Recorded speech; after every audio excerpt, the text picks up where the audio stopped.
लोग कह रहे हैं कि सबसे महंगा एंकर आज के दिन में आप है, सबसे वेल पेड सरकारी मुलाजिम आप है। हमारी इंडस्ट्री में कोई भी किसी को बिना उसकी मार्केट वैल्यू के या बिना उसकी डिलीवरी के कोई एक पैसा भी नहीं देगा। मान लीजिए अगर मुझे कुछ एक्स अमाउंट मिलता है, प्रसार भारती को उससे ज्यादा ही रिटर्न मिलेगा। चैनल वॉर्स होते हैं, सब कहते हैं हम फर्स्ट हैं। जर्नलिज्म को बर्बाद करने के लिए अगर कोई सिंगल हैंडेडली कोई रिस्पॉन्सिबल है तो वो हमारा पूरा ये टीआरपी का मैकेनिज्म है। आज की सरकार चैनल्स को फोन करके कि फलां एंकर को हटाओ, इसको डालो, इसको रखो। मतलब मेरे टाइम में जर्नलिज्म कोर्स करते हैं तो हमें बोला जाता है कि you have to keep a strict neutrality. Cricket में जो एम्पायर होता है उससे ये उम्मीद की जाती है कि वो न्यूट्रल होगा, लेकिन उसको अपनी उंगली तो उठानी पड़ेगी ना। उसको ये तो बताना पड़ेगा कि ये आउट है और ये नॉट आउट है। 2016 में वो जो नैनो चिप वाला कंट्रोवर्सी था कि 2000 नोट में चिप डाला है, अगले दिन मैंने उसी शो में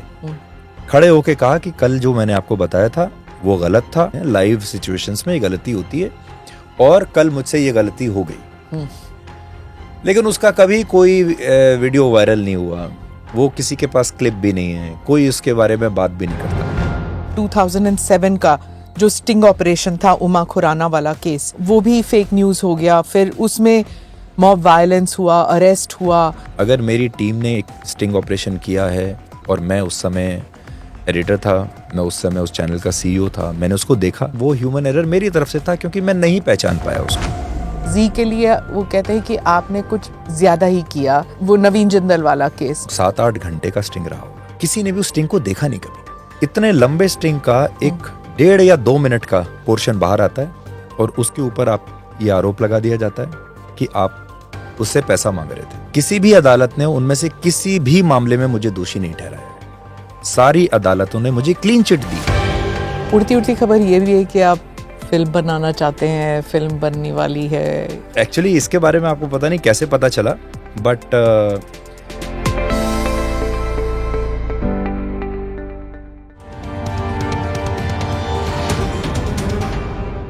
Namaste, Jai Hind. You're watching or listening to another edition of the NI podcast with Smita Prakash.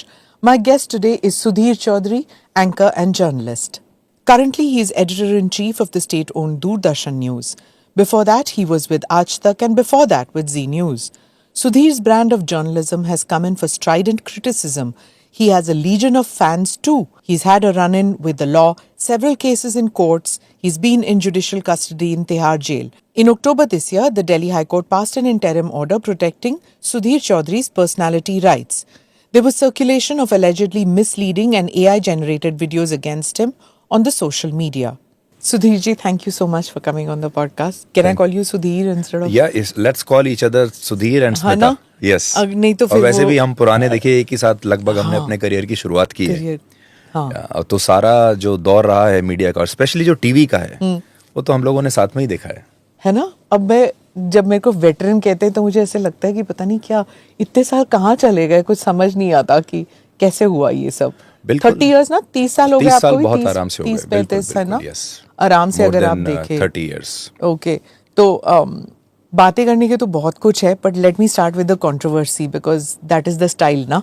तो टेल मी, लोग कह रहे हैं कि सबसे महंगा एंकर आज के दिन में आप है, सबसे वेल पेड सरकारी मुलाजिम आप है। So tell me, is that true? सही है क्या? देखिए, तो मुझे पता नहीं कि सबसे महंगा हूँ या नहीं हूँ, आई डोंट नो, क्योंकि बाकी लोगों को कितना पैसा मिलता है पहले तो ये फिर हमें पता करना पड़ेगा कि बाकी जो एंकर्स हैं उनको कितना पैसा मिल रहा है। बट आई थिंक जितना भी पैसा मिलता है, हमारी इंडस्ट्री में कोई भी किसी को बिना उसकी मार्केट वैल्यू के या बिना उसकी डिलीवरी के कोई एक पैसा भी नहीं देगा। तो मुझे ऐसा लगता है कि जो भी पैसा मिल रहा है यहाँ या इससे पहले, मैंने उसकी एक एक पाई चुकाई है उस पैसे की। जो मैं जिन चैनल्स में मैंने पहले काम किया है या जहाँ पहले शो किया है, वहाँ भी मैंने एक एक पाई का हिसाब दिया है और एक एक पाई का जो उन्होंने मुझ पर इन्वेस्ट किया उसको मैंने बहुत अच्छे रिटर्न्स दिए हैं। और यहाँ भी मान लीजिए अगर मुझे कुछ एक्स अमाउंट मिलता है तो मुझे बड़ी खुशी है ये बताते हुए कि प्रसार भारती को उससे ज़्यादा ही रिटर्न मिलेगा और मिल रहा है। तो जितनी हमारी जो डील्स हैं मेरे शो की, डी कोड की, इस समय जो लॉन्ग टर्म डील्स हैं, उसके हिसाब से वो सारा पैसा प्रसार भारती को वापस मिल जाएगा। कैसे मिलता है इन द सेंस कि आप कैसे ये तय करते हैं कि ये रिटर्न है? क्योंकि या तो रेटिंग्स होती है, दूरदर्शन में रेटिंग्स कैसे होती है मेरे को समझ नहीं आता। जैसे चैनल वॉर्स होते हैं, सब कहते हैं हम फर्स्ट हैं, सभी चैनल कहते हैं कि हम फर्स्ट हैं, हम सबसे ज़्यादा रेटिंग है, और उसके बाद लोग कहते हैं नहीं इनके लैंडिंग राइट्स हैं, नहीं है। ये ऑर्डिनरी सिटीजन्स जो या व्यूअर्स हैं उन्हें समझ नहीं आता कि ये कैसे हुआ। तो एक तो रिटर्न्स समझाइए ये टर्म, और दूसरा रेटिंग्स। जी, पहले हम रेटिंग की बात करते हैं। तो रेटिंग देखिए, टीवी का जो करेंसी है उसको हम कहते हैं बार्क रेटिंग्स। एक संस्था है बार्क, जो आम लोगों की भाषा में जिसको हम टीआरपी कहते हैं। पर मैंने टीआरपी पर कभी भी विश्वास नहीं किया, और मैं आज भी ये कहता हूं कि टीआरपी का जो पूरा कॉन्सेप्ट है वो हमारे देश में जर्नलिज्म को बर्बाद करने के लिए अगर कोई सिंगल हैंडेडली कोई रिस्पॉन्सिबल है तो वो हमारा पूरा ये टीआरपी का मैकेनिज्म है। क्योंकि टीआरपी का जो मैकेनिज्म है वो ये तय करता है कि आप कभी भी कुछ अच्छा कंटेंट डालेंगे तो वो चलेगा नहीं। और मुझे बड़ी हैरानी है कि इतने बड़े बड़े प्रोफेशनल्स हैं जो एडवर्टाइजिंग की दुनिया से आते हैं, बड़ी बड़ी कंपनियां हैं जिन्होंने हज़ारों करोड़ का उनका टर्नओवर है, लाखों करोड़ का, लेकिन वो ये नहीं समझ पाते कि कितना बड़ा एक स्कैम टीआरपी का हमारे देश में चल रहा है। और उस टीआरपी के आधार पर आप देखिए हमारे देश में सिर्फ न्यूज़ टीवी में ही कम से कम मुझे ऐसा लगता है कि 30-40 हज़ार करोड़ का धंधा उसके ऊपर किया जाता है, और मे बी मोर। सिर्फ ये देखकर कि 50,000 घर ये तय कर रहे हैं कि 140 करोड़ लोग इस देश के क्या देख रहे हैं, उनको क्या पसंद है, क्या नहीं पसंद है। तो मैंने कभी भी टीआरपी के लिए काम नहीं किया, और मैं आज भी ये सोचता हूँ कि टीआरपी जो आपको बता रहा है वो जनता का मूड नहीं है। जनता का मूड उससे बिल्कुल अलग है। टीआरपी के हिसाब से जो हमारे हीरोज हैं, मैं no offence to Rakhi Sawant, वो बहुत अच्छी हैं, लेकिन आपको याद होगा एक समय था जब राखी सावंत का बहुत कंटेंट चला करता था न्यूज़ चैनल्स पर। राखी सावंत की कभी कोई फिल्म हिट नहीं हुई, कभी कोई ऐसा सीरियल भी हिट नहीं हुआ। सॉरी राखी अगर आपको बुरा लग रहा है तो, बट मैं सिर्फ एक एग्जाम्पल की तरह वो लेने की कोशिश कर रहा हूँ। लेकिन आप देखिए कि न्यूज़ टीवी पे उनको सबसे बड़ा जो स्टार बनाया है वो न्यूज़ ने बनाया है, एंटरटेनमेंट ने नहीं बनाया, जीईसी ने नहीं बनाया, फिल्मों ने नहीं बनाया, जबकि वो फिल्मों के लिए आई थी। तो इससे आप ये समझ सकते हैं। तो हमारे जो पूरा एक मूड हमारे देश का तय होता है वो मुझे कई बार ऐसा लगता है कि फॉल्स फीलिंग्स के आधार पर होता है, और सारे न्यूज़ चैनल्स आज उस टीआरपी के ट्रैप में फंसे हुए हैं। उनको ऐसा लगता है कि अगर मान लीजिए रशिया यूक्रेन वॉर पर टीआरपी आ रही है और रेटिंग आ रही है तो आप देखेंगे कि सारे चैनल उसको दिखाने लगेंगे। जबकि आप सोचिए कि हम हज़ारों किलोमीटर दूर बैठे हैं। भारत जैसे देश का क्या मतलब है कि 24 घंटे न्यूज़ चैनल्स रशिया और यूक्रेन का वॉर दिखाते रहें, लेकिन उससे रेटिंग आती है, रेटिंग आती है तो पैसा आता है, एडवर्टाइजिंग आती है। इस तरीके से ये पूरी इंडस्ट्री काम करती है, which is so wrong ना, which is very wrong। और इसीलिए एडिटोरियल मीटिंग्स में यही बात चलती है कि चलो इसमें रेटिंग आ रही है तो हम ये चलाएंगे, पॉट होल्स एंड रोड्स, या फिर कोई जैसे अभी आजकल बंगाल रेप होता है, ये वो सब नहीं आएगा, पॉलिटिक्स नहीं चलाएंगे, पर वो यूक्रेन वॉर की रेटिंग्स हैं इसलिए वो एडिटोरियल मीटिंग में वो डिसाइड होता है। बिल्कुल। तो न्यूज़ चैनल्स पर लोगों ने आना कम कर दिया है। आज अगर आप टोटल टीवी यूनिवर्स को अगर आप देखें तो उसमें से 10% से भी कम लोग न्यूज़ देखते हैं। बाकी के सारे लोग या तो एंटरटेनमेंट देख रहे हैं, सीरियल्स देख रहे हैं, फिल्म देख रहे हैं, म्यूजिक देख रहे हैं या स्पोर्ट्स देख रहे हैं, लेकिन न्यूज़ नहीं देख रहे हैं। उसका सबसे बड़ा कारण क्या है? उसका कारण ये है कि न्यूज़ चैनल्स लोगों के साथ डिस्कनेक्ट हो गए हैं। लोग जो आपस में बात करते हैं बाहर, वो बातें कभी न्यूज़ चैनल पर नहीं आती, वो बातें आपके कभी डिबेट शोज में नहीं आती।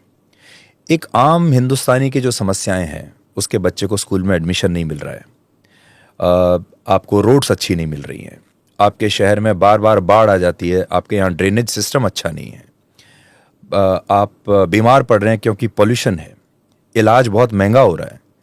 इस प्रकार की जितनी भी समस्याएं हैं वो आप कभी भी न्यूज़ चैनल में नहीं देखेंगे। तो कई बार ऐसा लगता है कि फिर न्यूज़ चैनल दिखा क्या रहे हैं?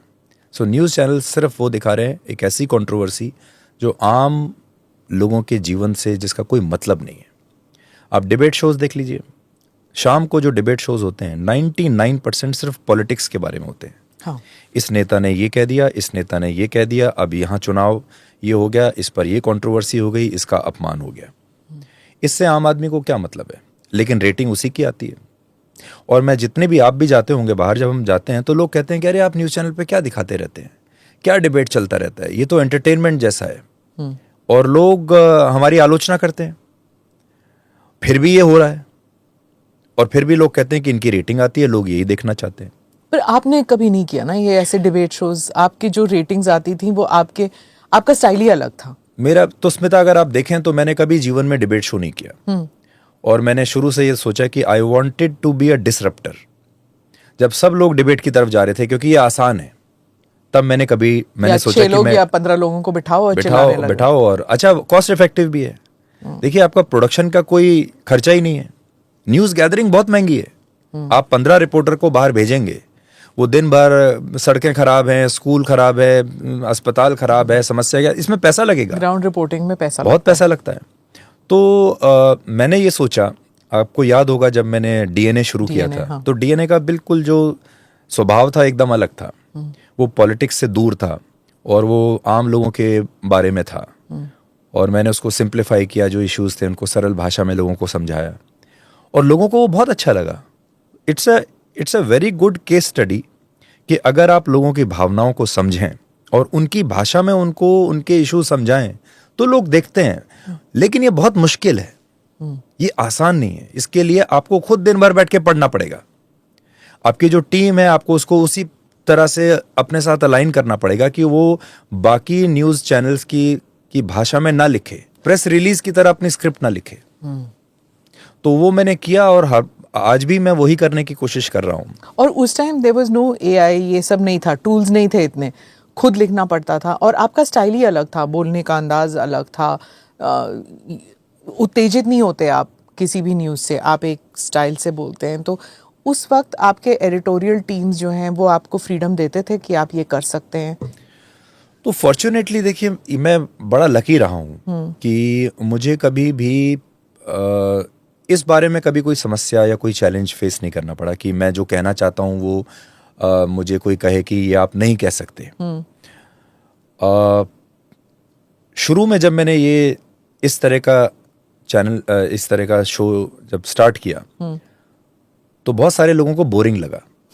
मेरी अपनी ही टीम में से बहुत सारे लोग तो जो कहते थे कि सर इसके अंदर तो ये तो बड़ा बोरिंग है, कोई एक्शन ही नहीं है इसके अंदर, ये बड़ा स्लो है।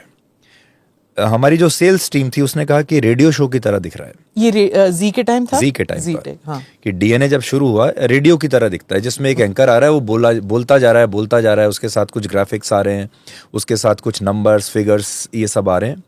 ऐसा लग रहा है कि एक रेडियो शो है ये, या उस जमाने की आज की भाषा में बोलूँ कि पॉडकास्ट जैसा दिख रहा है, जो चलता जा रहा है उसमें गेस्ट भी नहीं है कोई। मतलब एक आदमी आया, एंकर आया, वो बोलता जा रहा है। तो शुरू का फीडबैक ये था। लेकिन मैंने इसको एक चुनौती की तरह लिया और मैंने सोचा कि अगर कोई ऑनेस्ट, ईमानदारी से कोई काम किया जाए तो लोगों को मेरी ईमानदारी उसमें दिखाई देगी। मेरी भाषा में, मेरे चेहरे पे, मेरी आंखों में उनको ईमानदारी दिखेगी, and may be one day they will connect with me. और वो हुआ, और लोगों को वो बिल्कुल चमत्कार जैसा लगता था। फिर बहुत सारे लोगों ने उसको कॉपी किया। उनको लगा कि ये जो शब्द आया विश्लेषण, उससे पहले कोई विश्लेषण करता ही नहीं था। हाँ। लोग सिर्फ खबर बताते थे, मसालेदार खबरें बताते थे, उत्तेजित होकर मसालेदार भाषा में बताते थे। मैंने उसको किया कि हम इसका विश्लेषण करेंगे कि ये जो हो रहा है वो तो ठीक है, लेकिन क्यों हो रहा है ये हम आपको बताएंगे, इसका आपके ऊपर इम्पैक्ट क्या है ये आपको बताएंगे, और फाइनली इसका सॉल्यूशन क्या है। क्योंकि news was never solution oriented. वो आपको समस्या बताएगी, जो न्यूज़ का जो स्वभाव है, लेकिन वो आपको उसका हल नहीं बताएंगे कि आपको क्या करना चाहिए। खांसी का सिरप लेके इतने बच्चे मर गए, वो खबर दिखाएंगे, पर अब आपको क्या करना चाहिए। अगर आपके बच्चे को खांसी हो जाए तो क्या करना चाहिए। इतने सारे छात्र आत्महत्या कर रहे हैं, आपने उसको मसालेदार खबर बनाकर रख दिया, डिबेट भी कर लिया, पर यह बताया नहीं कि अगर आपके घर में भी कोई 16, 17, 18 साल का यूथ है, कि मेंटल हेल्थ को आप कैसे ठीक रखेंगे? सो सॉल्यूशन तो न्यूज़ में है ही नहीं। सो मैंने उसको कोशिश की और मुझे लगा कि DNA was the first show which became a family news show, कि पूरा परिवार उसको बैठ के एक साथ देख सकता है। सुधीर, इसमें क्या होता है कि एक ट्रेडिशनल मोल्ड को आपने तोड़ा। जैसे हम लोग जब जर्नलिज्म कोर्स करते हैं तो हमें बोला जाता है कि न्यूट्रलिटी होनी चाहिए, इंफॉर्मेशन देना चाहिए, इन्वर्टेड पिरामिड, ये सब जो सीखते हैं कि आप सिर्फ बताएंगे कि क्या है, आप you have to keep a strict neutrality. पर जब आपके स्टाइल में जब आता है तो उसमें एडिटोरियलाइजिंग लाजिम सी बात है कि होगी, like you have to explain it and give a solution. तो जब सॉल्यूशन है तो उसमें एडिटोरियलाइजिंग इज देयर। तो उसको आप सही मानते हैं, गलत मानते हैं, या एक नया स्टाइल है जर्नलिज्म का कि न्यूट्रलिटी की ज़रूरत नहीं है? अब जब मैं Indian institute of mass communication में पढ़ता था और जब हमें जर्नलिज्म सिखाया गया तो न्यूट्रलिटी के बारे में बताया गया और कहा कि you have to stay neutral. पर जब मैं काम करने के लिए आया तो मुझे ऐसा लगा कि ये जो शब्द है न्यूट्रलिटी, ये ओवर हाइप्ड है और इसको ज़रूरत से ज़्यादा महत्व दिया गया and sometimes it kills the news. तो उससे पहले लोग सिर्फ जानने आते थे कि क्या हुआ है और लोगों की भूख यहीं शांत हो जाती थी। अब जो व्यक्ति है वो ये भी जानना चाहता है कि क्या हुआ है, वो ये भी जानना चाहता है कि क्यों हुआ है, कैसे हुआ है, इसका मेरे ऊपर क्या असर पड़ेगा, and how should I react to this. अब ये उसको कौन बताएगा? अगर जर्नलिस्ट या न्यूज़ एंकर आकर सिर्फ उसको खबर दे देगा, खबर के तो देखिए इसमें तो आजकल इतने साधन हैं, खबर तो आप कहीं भी ले लीजिए, सोशल मीडिया पर सबसे पहले खबर आती है। मैं तो रात में 9 बजे आता हूं, तो मेरे एनालिसिस का इंतजार आप 10 घंटे अगर करेंगे, खबर तो पहले ही आ चुकी है। तो जब तक लोग हमारे पास आते हैं उनको खबर पता होती है करेक्ट कि ये हो चुका है, ये रशिया और यूक्रेन के बीच ये वॉर शुरू हो गया, या ट्रंप ने ये कर दिया। पर वो शाम को ये जानने के लिए आते हैं कि इसका मेरे जीवन पर क्या असर पड़ेगा, अब स्टॉक मार्केट में क्या होगा, अब गोल्ड के प्राइसेस कहाँ जाएंगे, क्या इससे मेरी नौकरी चली जाएगी, इंडिया पर इसका असर क्या होगा और मैं इससे कैसे डील करूं। तो अपने दर्शक को इतना स्ट्रांग बनाना और उसको इतना अवेयर बनाना, ये भी तो हमारी जिम्मेदारी है। तो कमिंग बैक टू न्यूट्रलिटी, मैं एक एग्जांपल हमेशा देता हूं कि क्रिकेट में जो एम्पायर होता है उससे ये उम्मीद की जाती है कि वो न्यूट्रल होगा, वो ना इस टीम की तरफ है ना उस टीम की तरफ है, लेकिन उसको अपनी उंगली तो उठानी पड़ेगी ना। उसको ये तो बताना पड़ेगा कि ये आउट है और ये नॉट आउट है। अगर उसने किसी प्लेयर को कहा कि ये आउट है तो इसका मतलब ये नहीं कि वो उस दूसरी टीम के साथ मिल गया, बट आपको अपना डिसीजन बताना पड़ेगा और वही हम करते हैं। तो वी आर लाइक अंपायर्स आज मीडिया में, जो आपको जो कॉल आउट करते हैं कि ये सही है और ये सही नहीं है, और फिर अपने व्यूअर को बताते हैं कि ये इसके बारे में मेरा एनालिसिस ये है, अब आप अपने आप डिसाइड अब आप देखिए। अब लोग कैसे डिसाइड करते हैं? Over a period of times. अब जैसे आप 30 साल से हैं, मैं भी 30 साल से काम कर रहा हूं, तो लोगों को एक समझ में आ जाता है कि इस एंकर के ऊपर विश्वास करना है या नहीं करना है। इस एंकर की बातें अक्सर गलत निकलती हैं। ये मुझे इसमें थोड़ी बेईमानी दिखाई देती है, मुझे ये एंकर कन्विंसिंग नहीं लगता। तो आजकल इतने सारे विकल्प हैं, तो व्यूअर आपसे निकल जाएगा because he is not convinced with you. But also Sudhir, कई बारी लोग कहते हैं ना कि देखो ये जो आजकल के एंकर्स हैं, they don't realize you been around for 30 years, ये आजकल के एंकर नहीं है। आजकल के जो एंकर हैं, चाहे सुधीर हो, रवीश हो, राजदीप हो, या फिर बरखा, रूबिका, ये सब एंकर्स जो हैं ये एडिटोरियलाइज, बल्कि ये सब एडिटोरियलाइज करते हैं। उस ज़माने का देखो ना, अगर हम देखें the way Pranoy Roy used to anchor, वो कभी साइड्स नहीं लेते थे, वो न्यूट्रल थे। इज इट ट्रू कि उस टाइम वो न्यूट्रल थे और आज न्यूट्रल नहीं है लोग?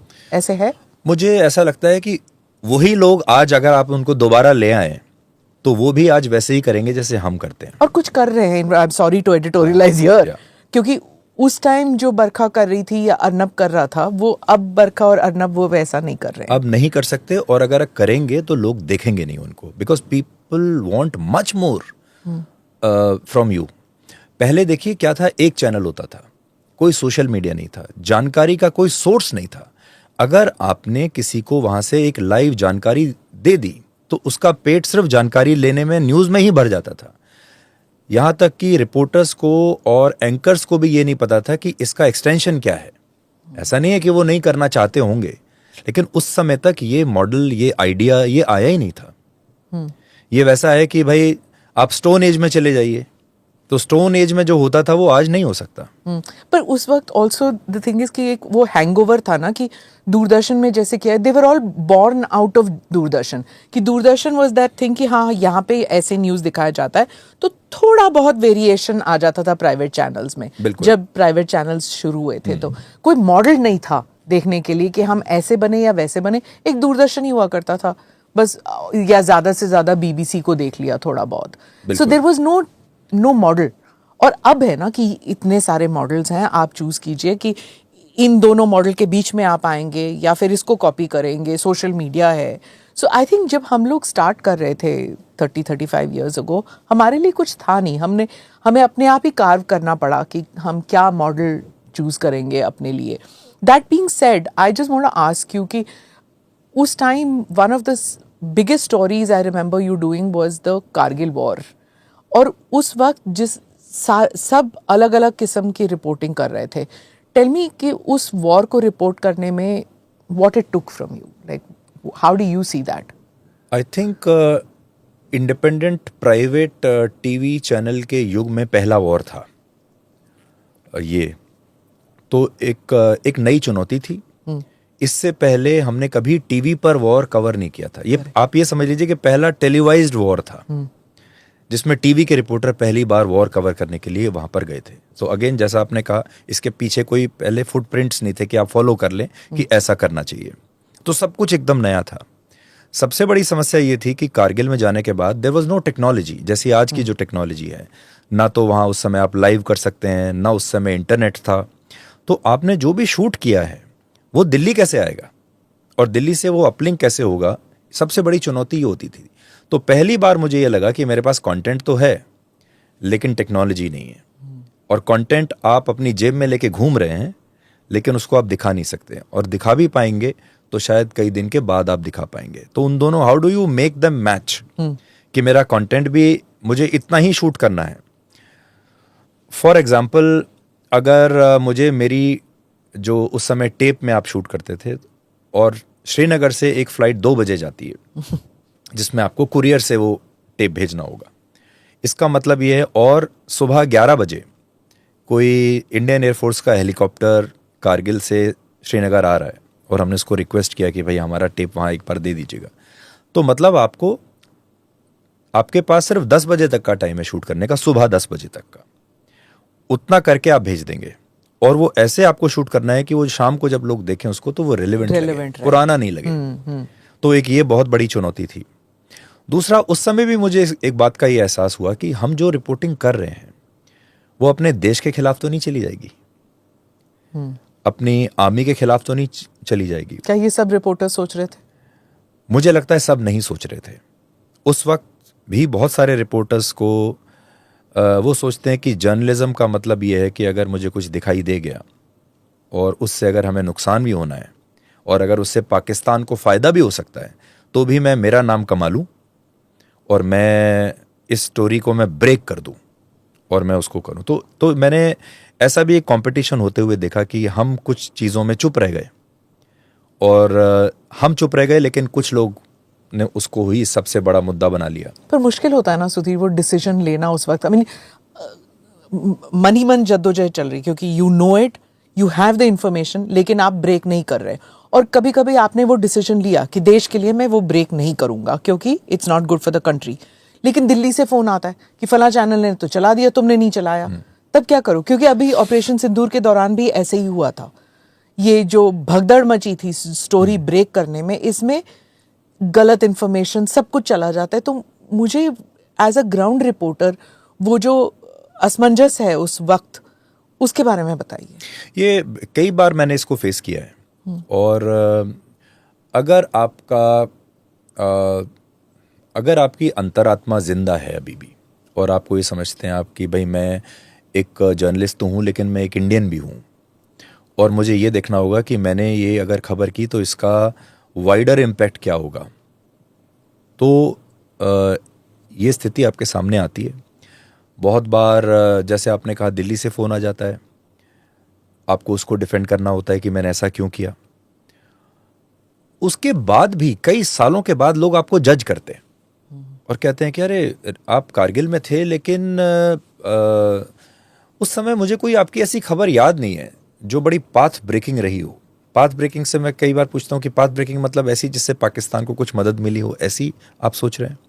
तो उस समय मुझे लगा कि लो प्रोफाइल रहना ज़्यादा बेहतर है, बजाय इसके कि आप कुछ ऐसा कर दें अति उत्साह में या हेडलाइन बनाने के लिए जो हमारे लिए अच्छा ना हो, जिससे कि हमारे और दो चार हमारे जो सैनिक हैं उनकी जान खतरे में आ जाए। ऐसा करने का क्या फ़ायदा है? तो ये होता है। ये आपको कोविड में भी मैंने फेस किया। आपको कोविड में कुछ चीज़ें पता है, लेकिन आप जानते हैं कि अगर मैंने ये किया तो पैनिक हो जाएगा, लोग डर जाएंगे, लोग अपने घरों से भागना शुरू कर देंगे। या ऑपरेशन सिंदूर में आपको पता है कि ये चीज़ हमारे लिए अच्छा है, ये हमारे लिए ख़राब है। It's a very difficult choice. और बहुत बार इसमें अच्छी बात यह है कि आपको नींद ठीक आती है रात को, आपका जो इनर कॉन्शियस है वो क्लियर है, आपको लगता है मैंने ठीक किया।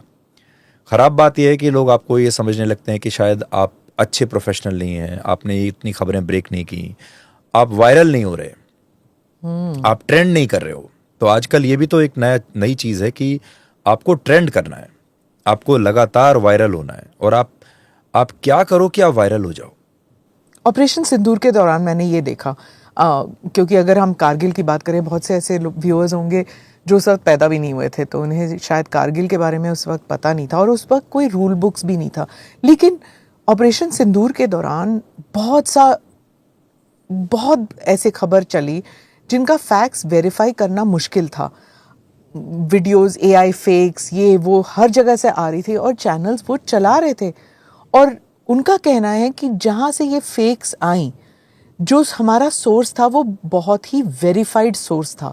वो वेरीफाइड सोर्स जो है फेक न्यूज़ उन्हें दे रहा था, या maybe the verified handle did not know, या verified source did not know कि ये फेक है, या फिर देश के लिए उस वक्त ज़रूरी है कि ये दिखाने के लिए, मोराल अप रखने के लिए, पता नहीं क्या था। पर उस वक्त न्यूज़ चैनल्स जो हैं वो अपनी ड्यूटी नहीं निभा सके। आपको नहीं लगता ये? मुझे लगता है कि हमने अपने ऊपर एक अनड्यू प्रेशर ले लिया है कि मुझे सबसे आगे रहना है। It's a race.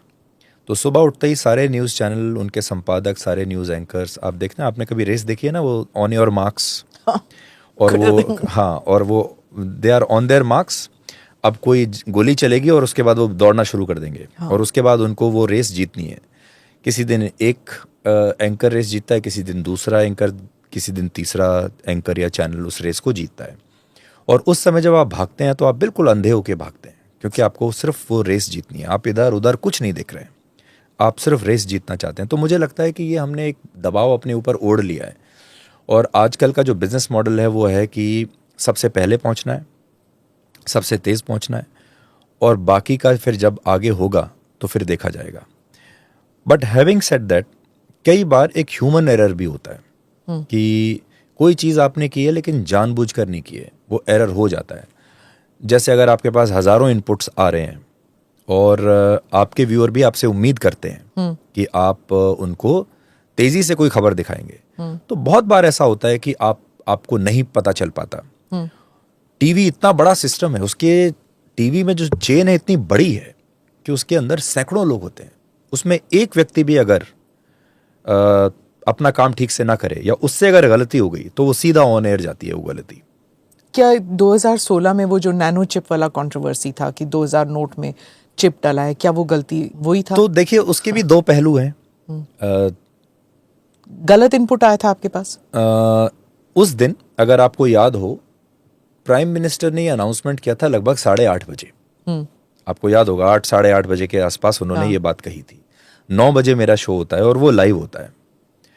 तो मैंने उनका कुछ भाषण सुना और उसके बाद मुझे तैयार होना था, तो मैं न्यूज़ रूम से चला गया, बिकॉज तैयार होके कपड़े बदलने हैं, सब चीज़ें करनी है, 9 बजे आपको स्टूडियो में रहना है।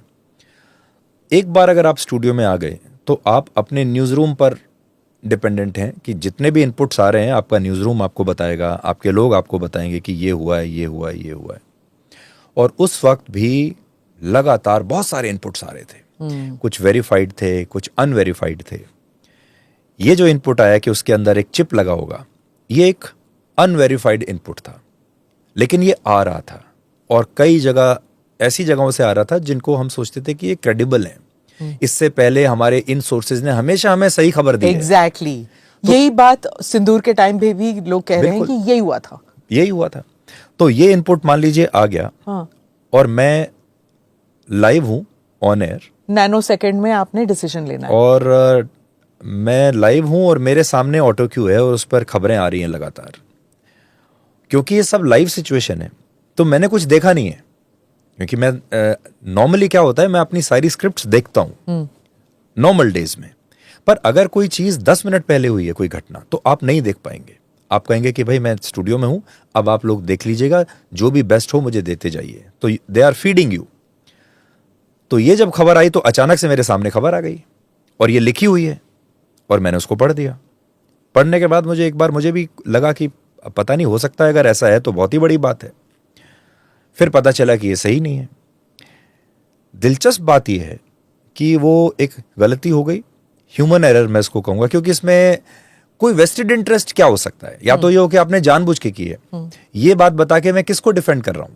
इसमें ना किसी का फायदा होना है, ना किसी का नुकसान होना है। It was actually I will say useless information, जिससे नॉट यूजलेस, हार्मलेस इंफॉर्मेशन। अगले दिन मैंने उसी शो में खड़े होके कहा कि कल जो मैंने आपको बताया था वो गलत था, और यही कहानी मैंने उनको बताई कि कई बार ऐसा हो जाता है जब ऐसे लगातार इनपुट्स आ रहे होते हैं, लाइव सिचुएशंस में ये गलती होती है, और कल मुझसे ये गलती हो गई। लेकिन उसका कभी कोई वीडियो वायरल नहीं हुआ, वो किसी के पास क्लिप भी नहीं है, कोई उसके बारे में बात भी नहीं करता। तो आज भी जब कभी लोग मेरा चेहरा या मेरी फोटो देखते हैं तो मेरे साथ उसको चिपका देते हैं कि अच्छा, इसने तो एक बार नैनो चिप वाली खबर बताई थी और वो खबर गलत निकली। तो ऐसा होता है। एक और हुआ था ये जो 2007 का जो स्टिंग ऑपरेशन था, उमा खुराना वाला केस, वो भी फेक न्यूज़ हो गया। फिर उसमें मॉब वायलेंस हुआ, अरेस्ट हुआ, और उसमें आपने कहा कि रिपोर्टर, ग्राउंड रिपोर्टर जो है, उन्होंने गलती की, और उसका खामियाजा पूरी टीम को उठाना पड़ा। तो can you just explain to me कि ऐसे कभी कभी होता है? तो स्मिता, इसमें हर चीज में दो पहलू होते हैं, और सच के अलग अलग वर्जन्स होते हैं। जो लोग आरोप लगाते हैं उनका एक वर्जन अलग है, और मेरा वर्जन उसमें अलग है। और कई बार जो सही चीज़ है वो सामने नहीं आ पाती लोगों के। तो वो 2007 का वो एक स्टिंग ऑपरेशन था, 2007 या 8 में, और वो एक स्कूल टीचर के बारे में था। ये जी पे था कि लाइव? ये एक चैनल था, लाइव इंडिया। Live India. हाँ। और ये एक रिपोर्टर ने एक स्टिंग ऑपरेशन किया था एक स्कूल टीचर के ऊपर। अब आप ये समझिए कि वो जो स्कूल टीचर थी वो एक लड़की को लेके आती है और वो ये कहती है कि मैं इस लड़की को आगे अपने किसी क्लाइंट को, जो कि रिपोर्टर क्लाइंट बन के गया, कि मैं उसको एंटरटेन करने के लिए इसको आप इसको ले जा सकते हैं। और वो उससे पैसा भी ले लेती है, और ये सब कैमरे पे है, और उसने पैसा लिया। तो मैं ये कहूंगा कि वो स्टिंग पूरी तरह से झूठ नहीं था। यहां तक वो स्टिंग बिल्कुल सही था। वो टीचर मिलने के लिए आई, उस टीचर से कितने समय से बात होती रही कि आपको ऐसा करना है, और वो इसके लिए तैयार हो गई। उसके बाद वो आई, उसने पैसा लिया, वो सब कैमरे पे है पैसा लेते हुए। उसमें गलती कहां हुई? वो जो लड़की थी जिसको उस स्कूल टीचर ने आगे किसी को ले जाने के लिए दे दिया, वो लड़की जो है वो स्कूल की स्टूडेंट नहीं थी। अच्छा। और वो खुद एक रिपोर्टर थी, मतलब एक पत्रकार थी, एक बडिंग जर्नलिस्ट थी, जिसको कि उस रिपोर्टर ने ही प्लांट किया था। अब अगर वो रिपोर्टर उस दिन ये कह देता कि ये जो लड़की है इसको भी हमने प्लांट किया है, जैसे मैं एक कस्टमर बन के गया हूं, ये जो लड़की है ये मेरी साथी है और देखिए ये सब हुआ है, तो वो स्टिंग 100% सही होता। लेकिन उसने उसको पेश ऐसे किया कि ये कोई स्कूल की लड़की है, जबकि इसकी कोई जरूरत नहीं थी। तो उसका जो लास्ट वाला पार्ट है वो इनएक्यूरेट था, लेकिन जिस मकसद के साथ वो किया गया था वो सही था। लेकिन जब दुनिया उसको देखती है तो दुनिया ने उसका सिर्फ टेल देखा। लेकिन मैं आज भी ये मानता हूं कि अगर मेरी टीम ने एक स्टिंग ऑपरेशन किया है और मैं उस समय एडिटर था, मैं उस समय उस चैनल का सीईओ था, मैंने उसको देखा और मैं उसको नहीं पहचान पाया क्योंकि उसने मुझे ये बात नहीं बताई। उसने मुझे यही कहा कि जो लड़की है ये स्कूल में पढ़ने वाली लड़की है, और मैं उसको नहीं पहचान पाया। तो ह्यूमन एरर तो मेरी तरफ से ही हुआ है। मैं आज भी ये कहता हूँ कि वो ह्यूमन एरर मेरी तरफ से था क्योंकि मैं नहीं पहचान पाया उसको। और उसके बाद जो भी उसमें जो कंट्रोवर्सी हुई, उसके बाद वो चैनल बैन हुआ था 1 महीने के लिए। हाँ। अगर आपको याद हो तो उस समय आईएनबी मिनिस्टर थे प्रियरंजन दास मुंशी। तो मैं उनको मिलने के लिए गया और मैंने उनको ये सारी बात बताई जो मैंने अभी आपको बताया, और मैंने कहा कि देखिए ये स्टिंग गलत नहीं था, इसका सिर्फ एक इसमें जो एक पहचान बताई गई है वो गलत है, लेकिन ये काम तो हो ही रहा है, ये इससे साबित होता है। तो उसके बाद उनको भी ये बात, उनको लगा ऐसा कि ये आपके साथ नाइंसाफ़ी हुई है। तो बहुत सारे लोगों ने उसके ऊपर रिसर्च नहीं किया और बहुत सारे जो भी आज बोलते हैं वो पूरी जानकारी के साथ नहीं बोलते। तो उस बैन के 10 दिन के बाद ही लिफ्ट हो गया, वो बैन लिफ्ट हो गया था 10 दिन के बाद, जबकि वो 1 महीने के लिए लगाया गया था। And on 10th day we were live again. लेकिन यही कारण था कि जब उन्होंने उसको देखा तो उनको ये बात समझ में आई कि there is truth but there is also miscommunication. तो उसके बाद फिर पुलिस ने उसके ऊपर पूरी इंक्वायरी की, पुलिस ने उस पर इन्वेस्टिगेशन किया, ये मामला क्राइम ब्रांच के पास गया। पुलिस ने मेरे से बात की, मुझसे पूछताछ की सारी चीज़ों को, और मैंने आपको यहाँ बता रहा हूँ पब्लिकली कैमरे पे, यही सब उनको भी मैंने बताया। एंड दे अंडरस्टूड, और उन्होंने कहा कि जो भी इसमें जो जानकारी छुपाई है वो एक्चुअली उस रिपोर्टर ने उस जानकारी को छुपाया है।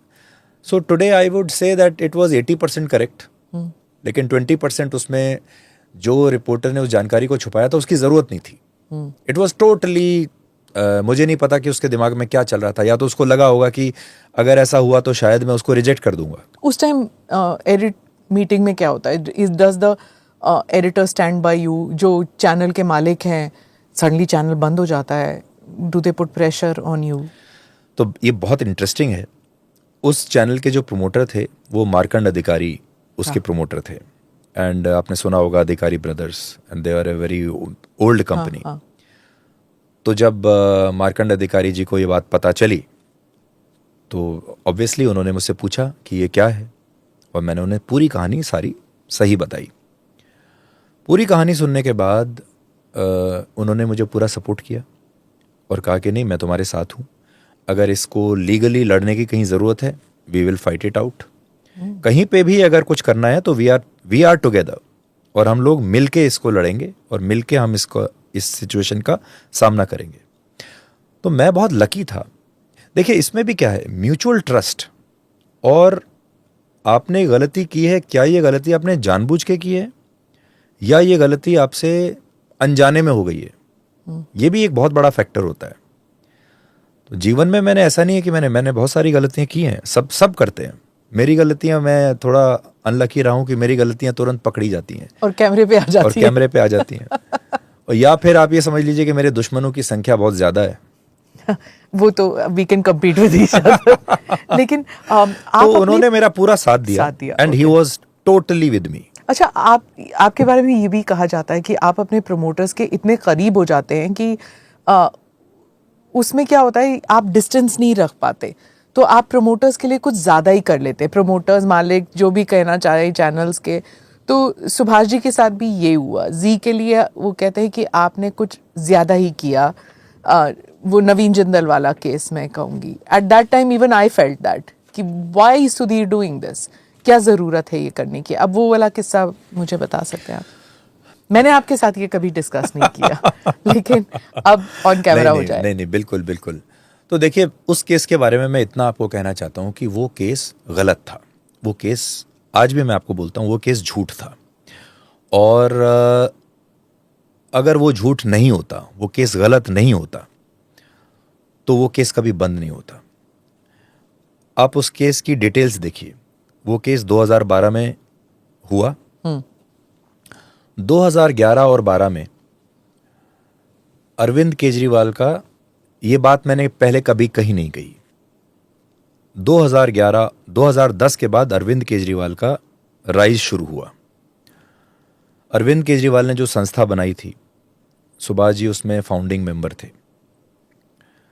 और जब ये सब प्रोटेस्ट चल रहा था, अन्ना हजारे वाला, ये फाइट अगेंस्ट करप्शन, तब मैं जी का संपादक था।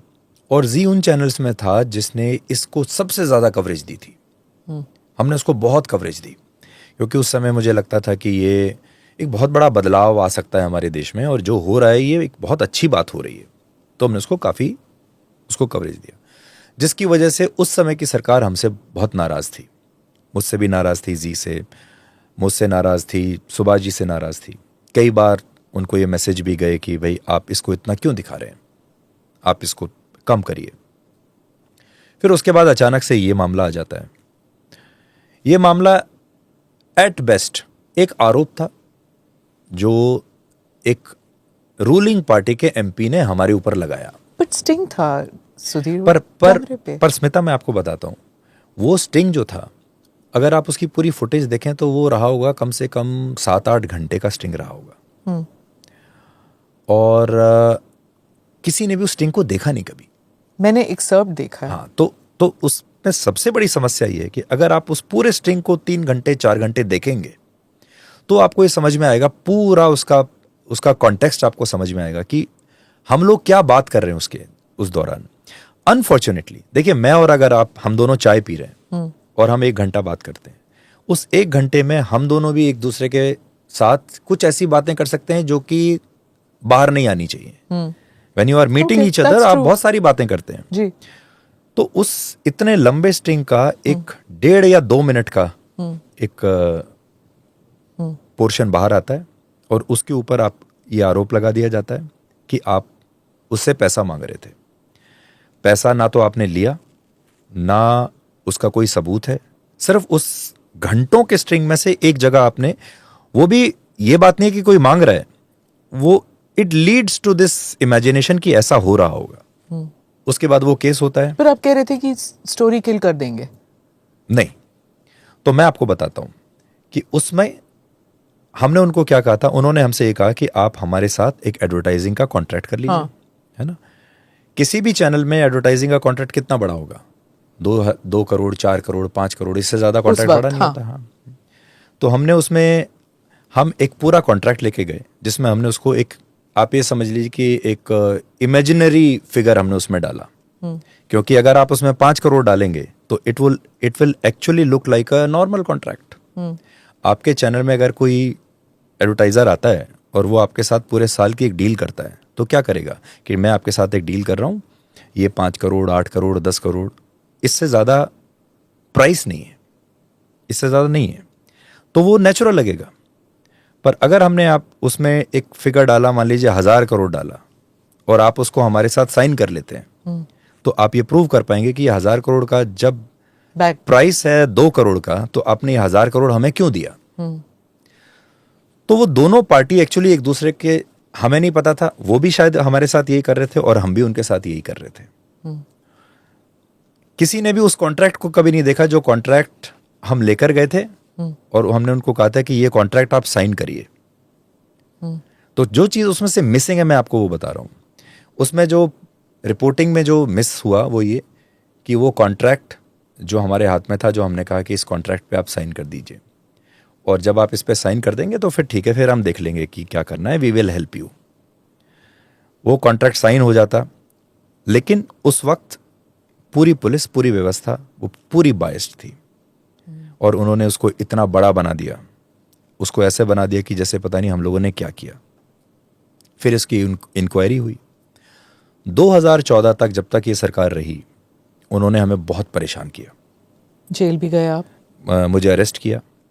सबसे बड़ी बात, आपने पहले एक केस लगाया नॉन बेलेबल, अरेस्ट कर लिया। जैसे ही मैं बाहर आया दूसरा केस, उसी मामले से रिलेटेड दूसरा केस, फिर नॉन बेलेबल। फिर उसमें आपने जैसे तैसे कहीं से बेल ली, फिर उसी मामले में तीसरा केस नॉन बेलेबल। ऑफेंस क्या था कि नॉन बेलेबल हो? चुन चुन के वो सारे ऑफेंस लगाए जो नॉन बेलेबल हो, क्योंकि आपको बार बार अरेस्ट करना है। क्या था मतलब? आपने पैसा ना गया इधर से ना लिया गया? कुछ नहीं हुआ। तो उसमें उन्होंने जो लगाया, पहले ब्लैकमेल का लगाया। हाँ। ब्लैकमेल में भी अलग अलग धाराएं हैं। एक ब्लैकमेल होता है जो बेलेबल है, एक धारा होती है जो नॉन बेलेबल है। एक्सटॉर्शन में ज्यादातर धाराएं जो हैं वो बेलेबल हैं, लेकिन एक धारा है जो नॉन बेलेबल है। तो हर चीज में वही धारा लगाई। 120B उसको नॉन बेलेबल करके बनाया, 420 उसको नॉन बेलेबल करके बनाया। तो जब ये चार्जशीट गई 2013 में कोर्ट में, तो कोर्ट ने जितनी भी कमियां थी सारी पहली ही हियरिंग में सारी निकाली और कोर्ट ने कहा कि ये सारी धाराएं जो हैं ये तो गलत हैं। जैसे मैं आपको बताता हूं, कोर्ट ने उनसे पूछा कि आपने इनके ऊपर ये आरोप लगाया है कि 100 करोड़ का एक्सटॉर्शन है, तो जो एक्सटॉर्टेड ऑब्जेक्ट है या जो भी चीज़ एक्सटॉर्ट की है वो आपने बरामद कर ली? तो पुलिस ने कहा कि नहीं। तो उन्होंने कहा कि वो पैसा कहाँ है जो इन्होंने एक्सटॉर्ट किया है? सर वो it did not change hands, वो पैसा तो लिया ही नहीं। तो कोर्ट ने कहा तो फिर आपने एक्सटॉर्शन की धारा क्यों लगाई? ज़्यादा से ज़्यादा इसमें आपको लगाना चाहिए था attempt to extortion, attempt to extort which is bailable. ये ऐसा ही है कि आपने मर्डर का चार्ज लगा दिया लेकिन आदमी जिंदा है, तो आप अटेम्प्ट टू मर्डर का केस बनाओगे। इसमें आदमी जिंदा है, आपने मर्डर का चार्ज लगाया। एक और लूप होल उन्होंने निकाला कि आप कह रहे हैं कि इसमें 420 धोखा भी है और ब्लैकमेल और एक्सटॉर्शन भी है। तो एक तो होता है कि आपने धोखे से आपको बहका के पैसा ले लिया, दूसरा होता है कि आपने एक्सटॉर्शन होता है धमका के। तो दोनों सेक्शंस कभी एक साथ नहीं लगेंगे। तो ये कह के कोर्ट ने उस चार्जशीट को वापस कर दिया और कहा कि हम इस चार्जशीट का कॉग्निसेंस, संज्ञान हम नहीं ले सकते। कितनी देर लगा? ये 2013 की बात है। 2012 में उन्होंने मुझे अरेस्ट किया। कितने महीने लग गए? आप ये समझ लीजिए कि 2012 में करने के बाद उन्होंने शायद 3 या 4 महीने के बाद 90 डेज का उस दौरान आप 2 बार जुडिशियल कस्टडी में गए? नहीं, ये भी बहुत बड़ा वो है। एक बार उन्होंने मुझे अरेस्ट किया, वंस। उसके बाद उन्होंने वापस आने के बाद मेरे ऊपर बहुत सारे केसेस लगाए, एक के बाद एक। आप समझ लीजिए कि मैं बाहर निकलता था, मेरे ऊपर एक नया केस आ जाता था। आप याद कीजिए, सब जिंदल के थ्रू हो रहा था? सब उस सरकार के थ्रू हो रहा था, सब दिल्ली पुलिस के थ्रू हो रहा था और सब होम मिनिस्ट्री के थ्रू हो रहा था। जैसे ये जो जिंदल वाला केस है, उस समय सुशील कुमार शिंदे थे। अच्छा। और दिल्ली पुलिस के कमिश्नर थे नीरज कुमार। तो जैसे ये जो जिंदल वाला केस है, इस पे 3 केसेस लगाए अलग अलग। मैं इसलिए पूछ रही क्योंकि कहा जाता था कि Subhash Chandra and Jindal couldn't get along, इसलिए ये सब हो रहा था। उसमें आप देखिए कि हरियाणा पॉलिटिक्स, उन्होंने जो अक्यूज बनाया, हाँ, वो एक्चुअली सुभाष जी को अक्यूज बनाया। सुभाष जी के जो बेटे हैं पुनीत गोयनका, उनको अक्यूज बनाया। सुभाष जी के जो भाई हैं जवाहर गोयल, उनको अक्यूज बनाया। और इन तीनों के साथ मुझे और मेरे कलीग थे समीर आलूवालिया, हमको बनाया। मेन टारगेट एक्चुअली मैं नहीं था, मेन टारगेट सुभाष जी थे। लेकिन उस समय की स्थिति ऐसी बनी, and I think that time Subhash ji was not even here also, he was not in India, वो दुबई में थे। तो इन्होंने तुरंत हाथ साफ कर दिया। लेकिन ये जो पूरी कॉन्स्पिरेसी थी, ये पूरे एक ग्रुप को खत्म करने की थी और इसीलिए उसमें सुभाष चंद्रा का नाम है, पुनीत गोयनका का नाम है, जवाहर गोयल का नाम है। पर उन्हें तो अरेस्ट नहीं किया। उनको नहीं किया, वो अलग बात, वो एक अलग इशू हो गया। ओके। पर अगर मैं अपने केस की मेरिट्स पे जाऊं तो 3 केसेस उन्होंने इस पे लगाए, जबकि आमतौर पर होना ये चाहिए कि आपका केस एक है, आप उसमें धाराएं जोड़ते जाएंगे कि इसमें ये धारा, ये धारा, ये धारा। पर 3 केस करने का मतलब है कि आप हर बार मुझे अरेस्ट करना चाहते थे। फिर आपको याद होगा उसी समय एक बहुत बड़ा गैंगरेप केस हुआ था, उसका दिल्ली में। हाँ। दिल्ली गैंगरेप जो केस था, जिसमें जो लड़की निर्भया वाला। सो निर्भया केस में तब तक मैं बाहर आ गया था। तो निर्भया के साथ जो लड़का था, जो निर्भया का दोस्त था, वो मेरे शो में आया सबसे पहली बार। हाँ, आपको गोयनका अवार्ड मिला था उसके लिए। तो देखिए कितनी बड़ी ये विरोधाभास है। उस लड़के का मैंने इंटरव्यू किया, पहली बार देश के लोगों ने पूरी कहानी सुनी। उस पे दिल्ली पुलिस के बड़े बड़े अफसरों के ऊपर इंक्वायरी बैठी। उस केस में भी उन्होंने मेरे ऊपर नई एफआईआर दर्ज कर ली। उस पर भी मेरे ऊपर एफआईआर हुई। जैसे ही वो इंटरव्यू टेलीकास्ट हुआ, अगले दिन नई एफआईआर मेरे ऊपर हो गई। तो कहने का मेरा मतलब यह है कि हर जगह उन्होंने कोशिश की कि वो मुझे रोकते चलें। फिर ये मामला 2013 में जब ये चार्जशीट आई तो कोर्ट ने इस चार्जशीट का कॉग्निसेंस लेने से मना कर दिया और कहा कि ये चार्जशीट सही नहीं है, आप इसको दोबारा से ठीक करके लाइए। और ये भी कहा कि एक सीनियर ऑफिसर को नियुक्त किया कि अब एक सीनियर ऑफिसर जो है, एसीपी या डीसीपी रैंक का ऑफिसर है, वो इसका आईओ होना चाहिए। And then you correct it and then you bring it to us. तो आज मैं आपके लिए और आपके दर्शकों के लिए उस केस का क्लोजर रिपोर्ट लेके आया हूं। ये उसका क्लोजर रिपोर्ट है और क्लोजर रिपोर्ट में मैं आपको पढ़कर बताता हूं। क्लोजर रिपोर्ट में उन्होंने लिखा है, the court has not yet taken the cognizance of any offense on the police report presented on 30/7/2013, 30 जुलाई 2013 को जो चार्जशीट पुलिस रिपोर्ट आई थी उस पर कोर्ट ने कॉग्निसेंस नहीं लिया। And the order dated 13/9/2013 was made after having considered the said police report. Now the IO has filed a closure report in the form of supplementary charge sheet on 4/5/2012. यानी कि मतलब ये कह रहे हैं कि 2013 को जो पुलिस ने चार्जशीट दायर की वो वापस कर दी और कोर्ट ने कहा कि इसको ठीक करके लाइए। उसके बाद पुलिस ने एक सप्लीमेंट्री चार्जशीट फाइल की और वो कब की? 2013 के बाद 2022 में। 2022 मतलब 2013 के बाद पुलिस ने उसमें कुछ फाइल ही नहीं किया। हाँ। और 2022 में आके पुलिस ने एक अपनी एडिशनल चार्जशीट फाइल की, सप्लीमेंट्री चार्जशीट जिसको बोलते हैं, जिसमें उन्होंने ये कहा कि इनके खिलाफ कोई ऐसा सबूत नहीं मिला जिसके आधार पे इनको प्रोसिक्यूट किया जा सके। और देखिए उसमें क्या है, एज पर the supplementary chargesheet accused Sameer Ahluwalia, Sudhir Chaudhary, Subhash Chandra, Puneet Goenka, Jawahar Goyal have been kept in column number 12 for want of evidence। और फिर उसमें आगे लिखा है, बड़ी इन्वेस्टिगेशन, इतने साल लग गए। तो लगभग 10 साल के बाद वो ये कहते हैं कि in the view of the about discussion sufficient material is not available against the accused person, hence the closure report is hereby accepted. तो ये लोग तो कहते हैं कि ये आउट ऑफ कोर्ट सेटलमेंट हुआ है।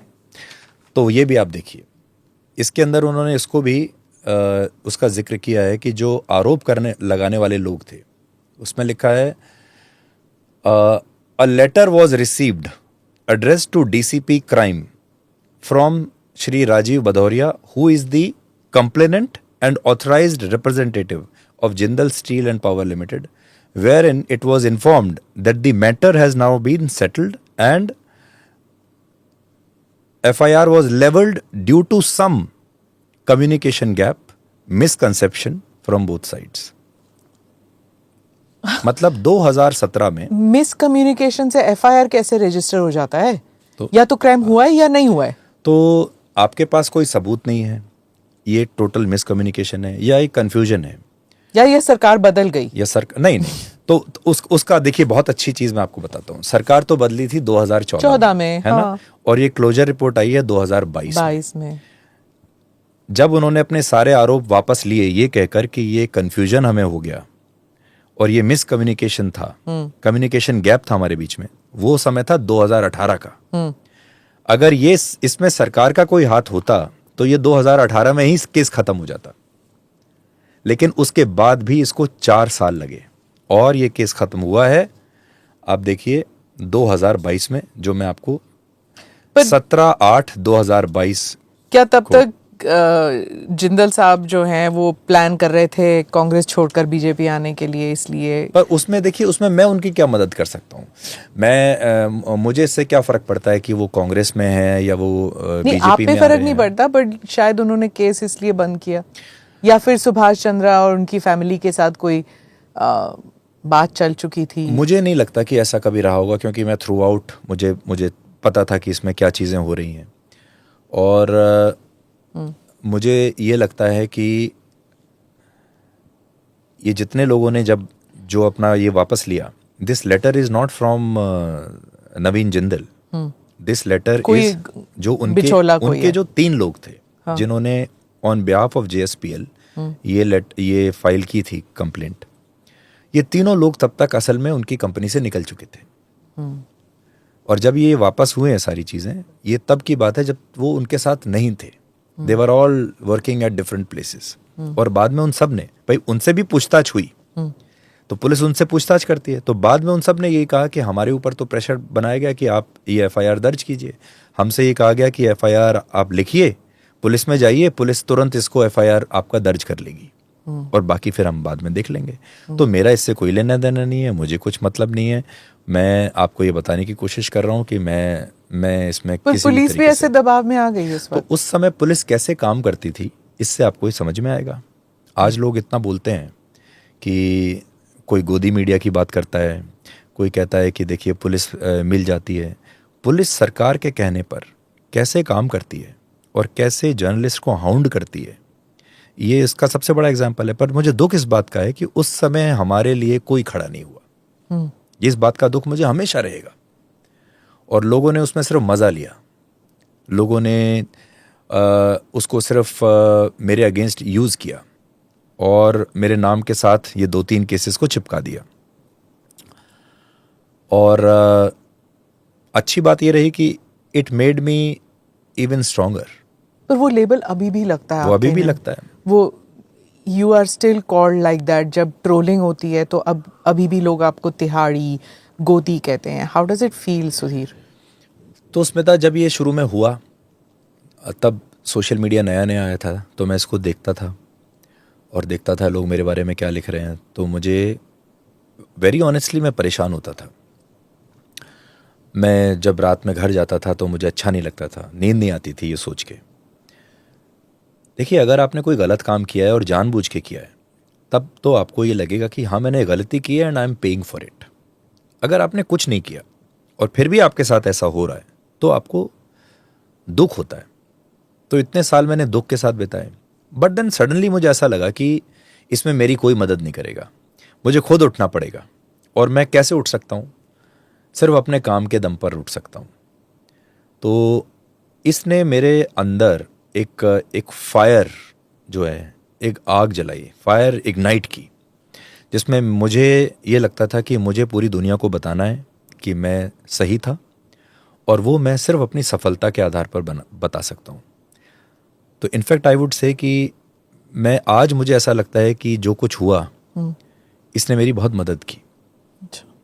और वो मदद इसलिए की क्योंकि मेरे अंदर जो होता है ना कि अपने आप को प्रूव करने की जो आग थी, वो इस केस ने मेरे अंदर लगाई।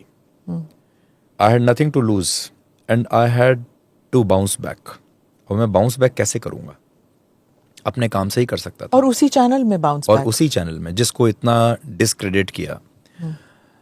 और बात यहीं तक नहीं रुकी, उसके बाद कितने सारे नोटिस, इनकम टैक्स के नोटिस आते थे, सेल्स टैक्स के नोटिस आते थे, INB मिनिस्ट्री ने उस चैनल का लाइसेंस रद्द करने के लिए नोटिस भेज दिया। पूरी एक तैयारी थी कि ये चैनल हमेशा के लिए बंद हो जाए और इनके जो बाकी के भी सब जो काम है, इंडस्ट्री बिजनेस है, वो भी सब बंद हो जाए। फिर हम सुप्रीम कोर्ट गए और सुप्रीम कोर्ट ने हमको रिलीफ दिया, क्योंकि सुप्रीम कोर्ट भी देख पा रहा था कि ये एक तरीके की टारगेट किलिंग है, जरूर इनको निशाना बनाया जा रहा है। तो वहां से फिर सुप्रीम कोर्ट ने